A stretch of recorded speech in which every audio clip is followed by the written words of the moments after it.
Hey you guys, it's Britt. Tonight we're here to go over Gypsy Rose Blanchard's book that just came out. I went through many hours of my ears aching listening to the audio version of this book just so that I could deliver this. I've got a bunch of random thoughts that I was jotting down as I was listening to it. No, this is not a paragraph by paragraph kind of regurgitation of what she said, because I don't really think that would be very interesting to me personally.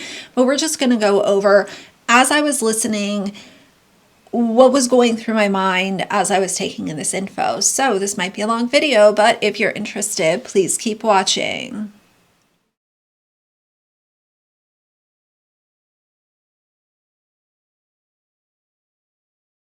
All right, you guys, so starting at the top, a very common thing that is throughout this entire book is there's really two big things. Number one, constantly talking about all of these unnecessary surgeries that she had. We remember on Kaylin Lowry's podcast that Gypsy claimed that she was under anesthesia over 100 times, which is just incorrect. That's insane to actually say that and think that anyone is going to believe you. But number one, she constantly reminds people of how Dee Dee had Munchausen by proxy, which she was not diagnosed with while she was living. She was diagnosed with MBP post-mortem, and she was diagnosed with that because it helped Gypsy during her trial. That was something that was, orchestrated by her defense team, and Gypsy is still utilizing it. So we get a lot of talk about Dee Dee having MVP, even though that is just incorrect. And the second thing is constantly talking about all of these unnecessary surgeries and how Gypsy Rose has just had the most awful life because of all of these unnecessary surgeries, which we know the surgeries that she had were tied to her chromosome disorder. Starting early, she talks about how she can't enjoy food because of all of the unnecessary surgeries. She also talks about this alleged scar that would have been on her if she did not have Nick carry out the unaliving of Dee Dee. She claims that the final straw was because of her squeaking voice, even though if you go back to her Dr. Phil interview, she said that the final straw was because of the feeding tube. So we're already with the inconsistencies, let me say one thing here and say something completely different later on down the line, and I guess think that nobody is going to clock it. Now, in light of it takes one to know one, she then calls Dee Dee a lying, manipulative criminal. And the ruse was up around this time when she was, going over this chapter. And there was an unspoken standoff between the two.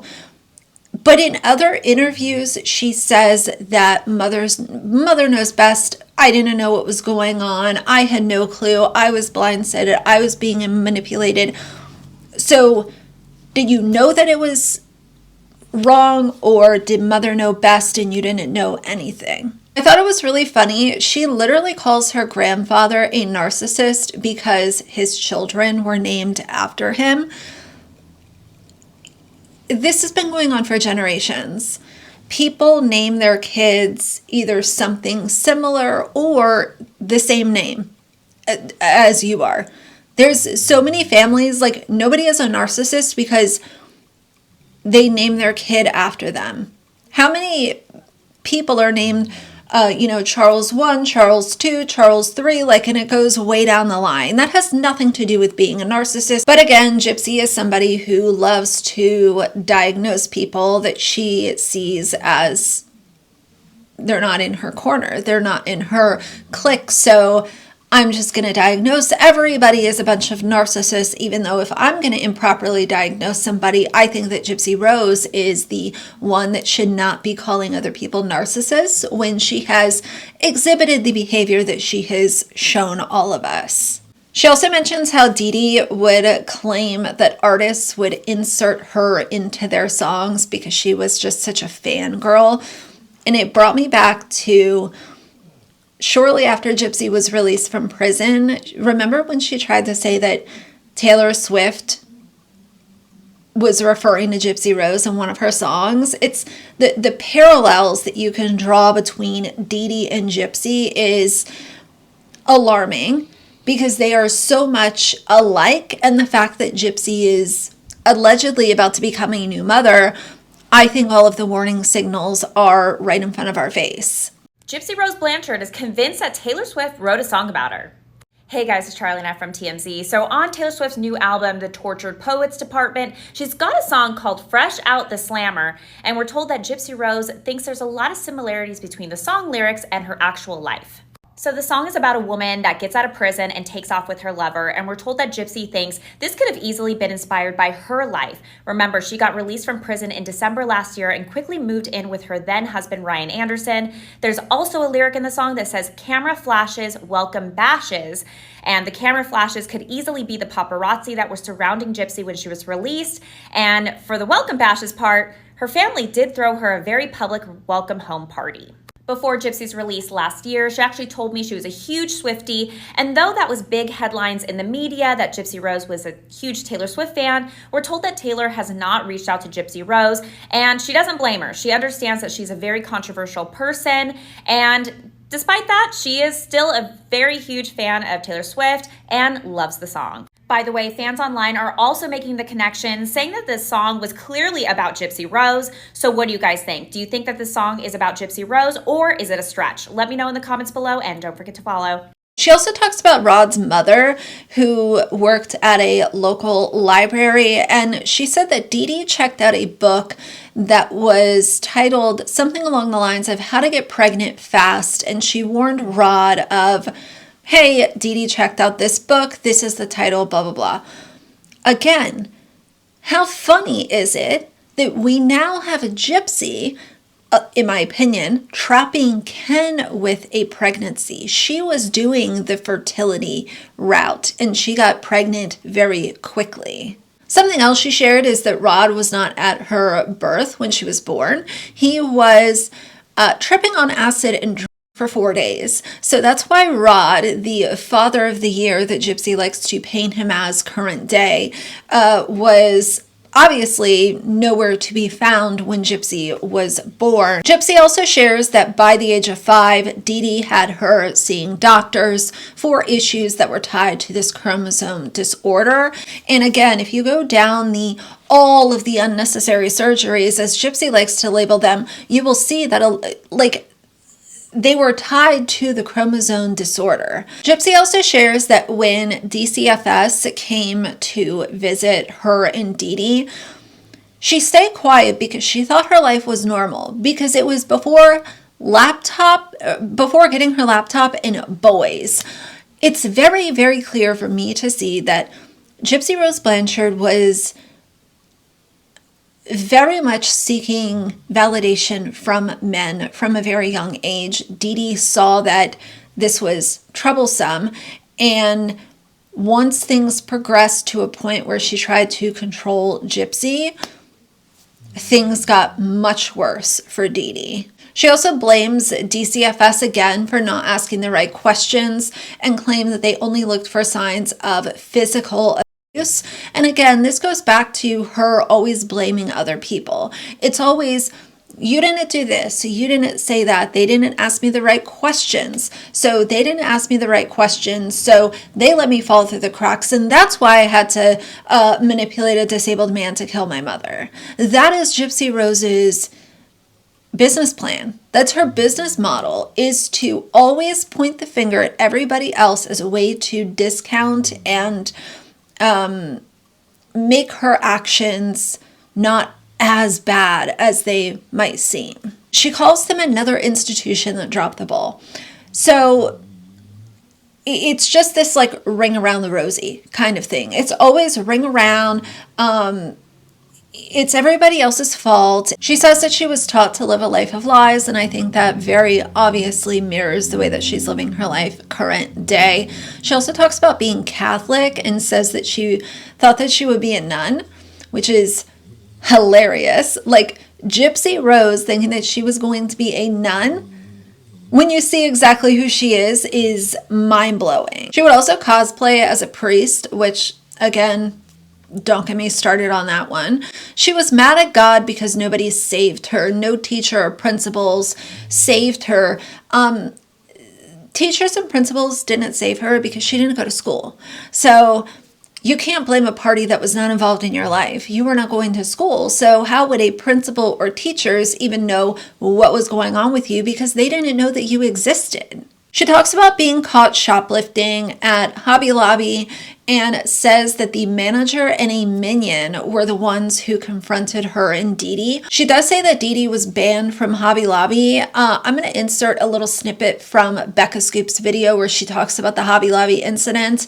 And as a reminder, Gypsy Rose was shopping this past summer for things for her nursery at Hobby Lobby. In 97, her mom dies, and at the same time, Gypsy's legitimate health issues are still a mystery. That's when Dee Dee also started a series of criminal activities along with putting Gypsy in the wheelchair. Dee Dee also started shoplifting items of little to no value when she could afford to buy the items. This shoplifting was so frequent, it culminated with police intervention. It is known by law enforcement that by the time someone gets arrested for certain crimes like shoplifting, they probably have gotten away with it numerous times. According to police records, Dee Dee had a bogus letter from a doctor claiming Gypsy had some type of metallic device inside her body that would set off the sensors. So if alarms went off while they were leaving a store, she would whip out this doctor's note. However, Dee Dee and Gypsy's antics at Hobby Lobby happened one too many times, and the manager got very suspicious. Police were called, and they found several items that Gypsy had tucked in secret places inside her wheelchair. Hobby Lobby did not press charges, but banned the mom and daughter duo from the craft store for life. Now, after calling Dee Dee a hoarder, she also complains that Dee Dee would stay up all night cleaning their house because of her bipolar disorder. Now, hoarders and staying up all night to clean, like, I don't know. I don't think that I would complain about my parent trying to clean the house. Of all things. Gypsy Rose also says that she went from wishing for a daddy to fishing for a boyfriend online. From the age of 19, she needed a man. She needed the attention of a man. And that is far too obvious. And that's something that has followed this entire time. Gypsy Rose yearns for the validation of men. She needs the validation of men, and she also needs to be in control of the situation, just like she was in control of the situation with Nick. Here's where it gets really wackadoodle time. She claims that Dee Dee smashed her laptop and phone, put a photo of her and Dan with a cow tongue in the jar with toilet paper that had Gypsy Rose's period and chanted, "Gypsy Rose won't find love or happiness. Bury the jar in the backyard."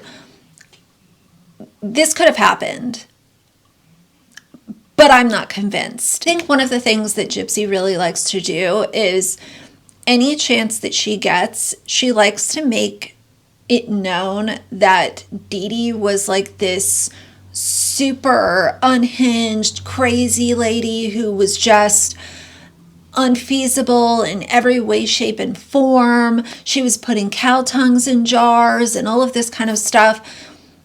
This might have happened, but I don't believe it.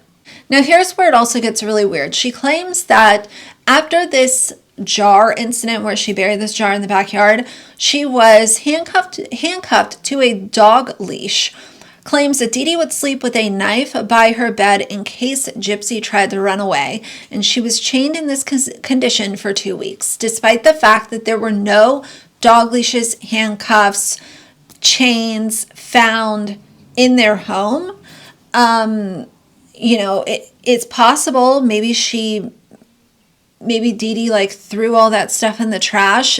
She also claims that Dee Dee would leave her for HOA meetings or to get food. Now, if you have your child in this condition, I don't think that HOA meetings would really be on the errands to run list to leave the child unsupervised. That just doesn't seem like a priority to me personally. Tell me how y'all feel about that down below. Gypsy claims during those 2 weeks, the only person that she would talk to is God. And then she also goes into this whole thing of how Dee Dee and Gypsy would jump from church to church. I have not personally ever heard from anyone that went to the same church as Dee Dee and Gypsy. If I missed that, tell me down below. Maybe send me a link or something. I would like to see that. Because if you're jumping from church to church, you're meeting or at least being around all of these different people, you would think at least one person would have come out and said, oh yes, they went to church with me. This is what's going on. Like, this is my impression. This was my impression when I would see Dee Dee and Gypsy in church. This is the way that they would interact with the congregation. I've never heard of even one person. But like I said, if I'm wrong, tell me down below. She would also ask God to block the mason jar spell that Dee Dee put on her. God heard her because Dee Dee unlocked the handcuffs and undid the dog leash. The knife stayed on the nightstand for protection. Now we also get back into the BB situation. The BB situation in the book has a new prop, and now she says that she was holding a dagger over Dee Dee's head as she sat on the toilet. And after Gypsy shot at her, Dee Dee said, I love you. What? Like, what? First, you want to say that you didn't know that you thought the BB was a real gun. Then you want to say that you knew it was a BB and it was just to scare her. Even though she's abusing you would think that you would not want to shake her cage. And now we're talking about you also had a dagger that you were holding over her head while you're sitting in a wheelchair with a BB gun. The fictionalization, this is what I'm talking about. Now we get into the Nick part of this story. There are a lot of things that I can't share because this video would be absolutely taken down in a second. But there's a few things that stood out to me. When Nick liked her online, she felt pride because someone liked her for her, even though her account, her photo, her bio, her profile was fake. It was lies. It was not who she actually was. She was talking about spending time in nature, and she was wearing a wig in her profile photo, which no shade to wearing a wig, but you're saying that he liked you for you, but the version of you is not who you actually are. So he didn't like you for you. He liked you for who you were portraying yourself to be. She really flips the script with this because she will she goes into things like Nick would threaten to take love away from Gypsy if she didn't do acts dirty enough. It was like she called it the carrot and the stick game. But in fact, she would do this to Nick. And if you've seen the text messages in between her and Nick, she was constantly playing the carrot and the stick game. He was not some mastermind or master and she's a submissive. It was in fact the exact opposite. And this is why it's important for people to really, if you care and if you're curious and if you have time, educate yourself on who Nicholas Godejohn really was. And educate yourself on the role that Gypsy Rose Blanchard played in his life. The year, especially like the final 6 to 12 months before the crime. Now she's also claiming that Nick is the only one who knows that she can walk, despite having already said that she told Dan first. It's always something different, right? I noticed there were quite a few editing mistakes in this audiobook where lines are repeated, and I find that to be crazy because it's like, okay, you're publishing an audiobook that is a memoir and it's supposed to be something that is has been worked on for a year and all of the publishing and excitement around it, and you literally have lines that you're repeating because your editor screwed it up multiple times. Gypsy Rose really does keep the narrative that Nick would cut her off if she didn't obey his commands. She couldn't talk without permission, but in fact, the truth is just the opposite. These are things that she was doing to him with the dangling things over his head and making very direct commands that he was expected to follow. She also claims that Nick ordered an adult toy from Japan, and it was a mail to Gypsy's house, and she only retrieved it because she was stalking the mailman. Now, I don't know about y'all, but if Dee Dee was supposed to have this almighty control on Gypsy and the house and everything that was going on in the house, how was it that she was able to keep such a close eye on the mailman and literally wheel herself out by, on her own to retrieve this package without Dee Dee even noticing? She also claims that she and Dee Dee were regulars at their local movie theater, when for me that's a little confusing because I thought that they were recluses that never, left the house. But now we hear that they're going to church, they're going to HOA meetings, going to get food, going, to the movies. But I thought that y'all were recluses, that like Dee Dee had cut off communication from, between Gypsy and the outside world. But now we hear that they were doing very normal things. So much to be called regulars at the movie theater. But I thought your childhood was robbed from you and you didn't get anything that other kids did. But earlier in the book, she calls her bedroom magical, and now we're hearing about outings that she and Dee Dee would go on frequently. One thing that confused me was Gypsy again, talks about how she bought the bus ticket for Nick. How did that go under the radar? Because we know that she didn't have her own checking account. So to buy it online, you had to have a credit card. Obviously, she was using Dee Dee's credit card. Was Dee Dee not paying attention to her finances to that degree to not realize that there was a bus ticket that was bought with one of her cards? There was no questions. There was no red flags. To me, it was just a little bit of one of those things that I've thought about numerous times. She also talks about how she was, it was her time of the month and she was wearing a diaper when she met Nick and they, did what they did in the men's bathroom. The things that she says in this book are so revolting and stomach turning. She dedicated this book to her child. And then people will say, oh, well, this is a really raunchy book and a lot of stuff. It's just a lot to take in. But you dedicated it to your child. And then she says, oh, yeah, but my kid's not going to be reading it until they're 18. Even at 18, what a legacy you're leaving behind for this child. Gypsy also says that she grimaced at the thought of Dee Dee being strong enough to struggle during her unaliving.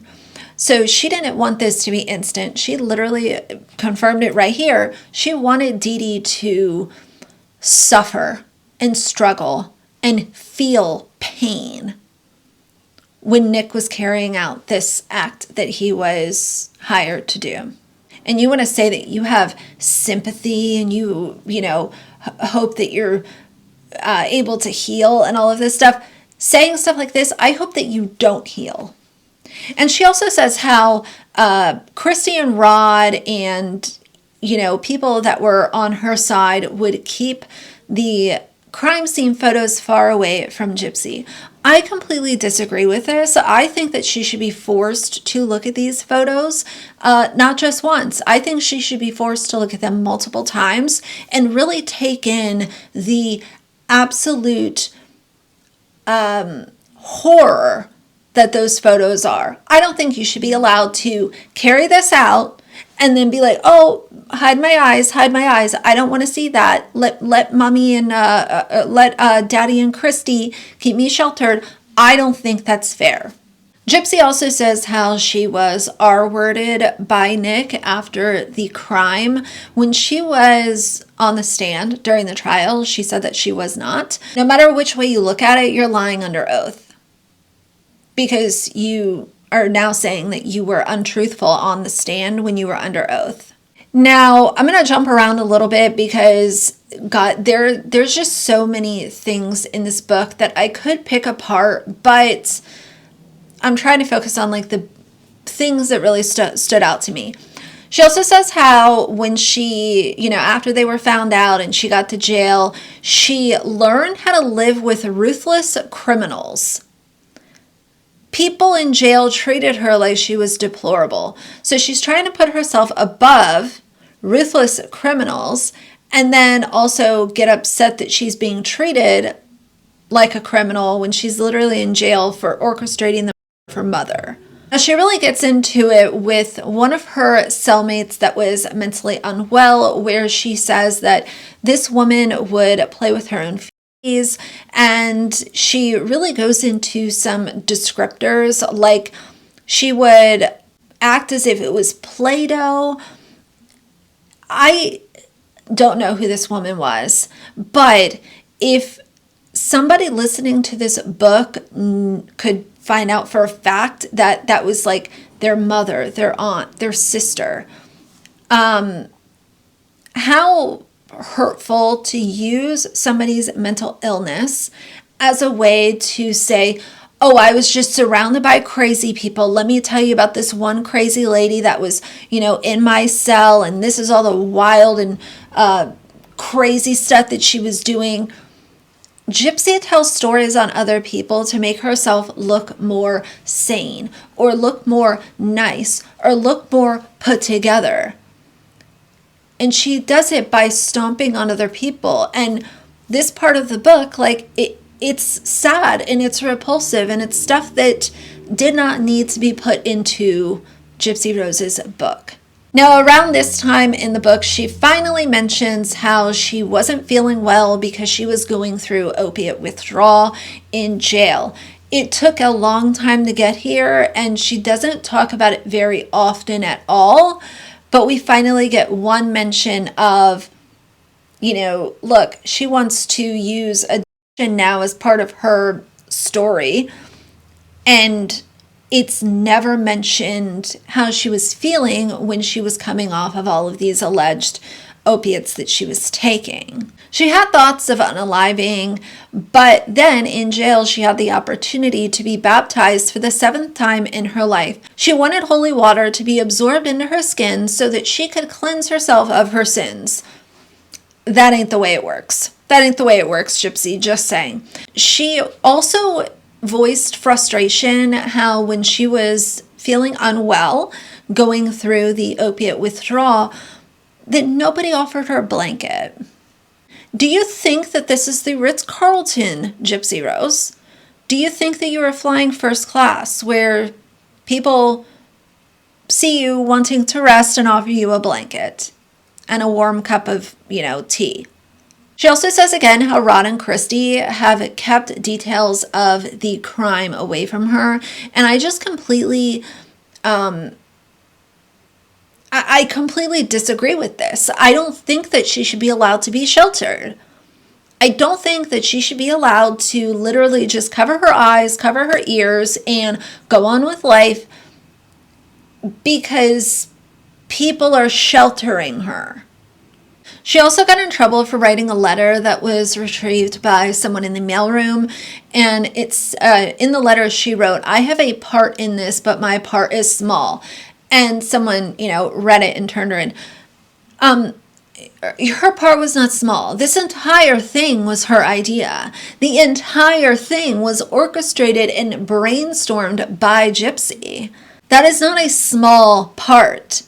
It's your fault. You are the one who came up with this. In a letter that Gypsy wrote to Dee Dee from prison, she again diagnoses Dee Dee with Munchausen by proxy. It's just frustrating because this was all, created by Gypsy's defense team during trial. Dee Dee was not diagnosed with Munchausen by proxy when she was living. Do I think that Dee Dee had a life full of some bad decisions? I do. But when we're talking about Munchausen by proxy versus a parent putting their child through medical procedures that are tied to a chromosome disorder, those are not the same. Gypsy also claims that she can use her pain to advocate for kids, and she can educate and, basically just be an advocate. Here's my whole thing. You've had the opportunity. You could have started your advocacy work from prison. Instead, you were worried about publishing a book so that you can make money. When you came out, you could have done advocacy and awareness work for, children of abuse or adults of abuse.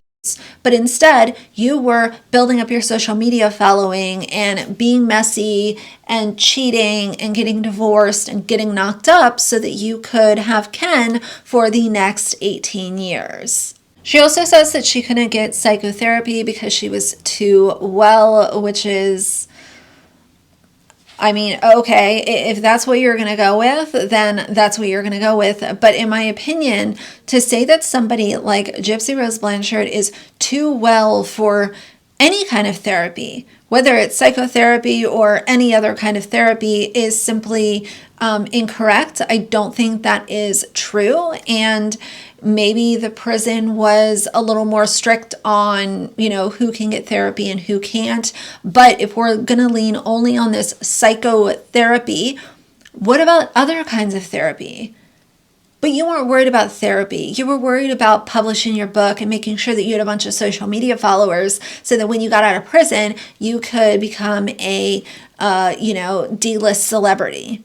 Because that's exactly what you are now. You're not a mentor. You're not spreading awareness. You're not doing anything good. You're being messy. And, I hope you enjoy it while it's here because the flame is fizzling very quickly, thank God. One of the last little things that I took towards the end of her book was how she said that she tried to be a mean girl and she couldn't be a mean girl in prison because that's just not who she is as a person.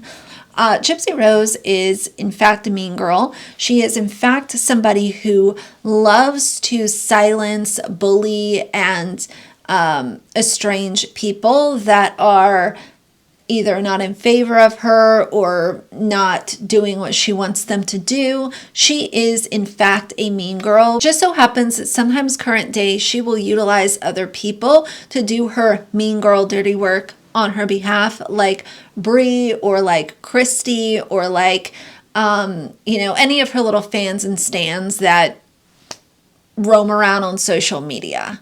But anyway, those are the things that stuck out to me during listening to her book. Like I said, I probably missed a few things, and there's also just some stuff that I just can't share on here because it is far too raunchy. It has to do with, peanut butter and barbecue sauce and putting condiments on certain areas. Like, it's a lot. But how dare you dedicate this to your child?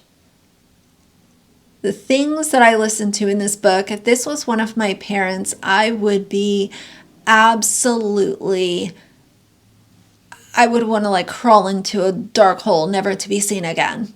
But after all, it's making her money. And at the end of the day, she lives to make money.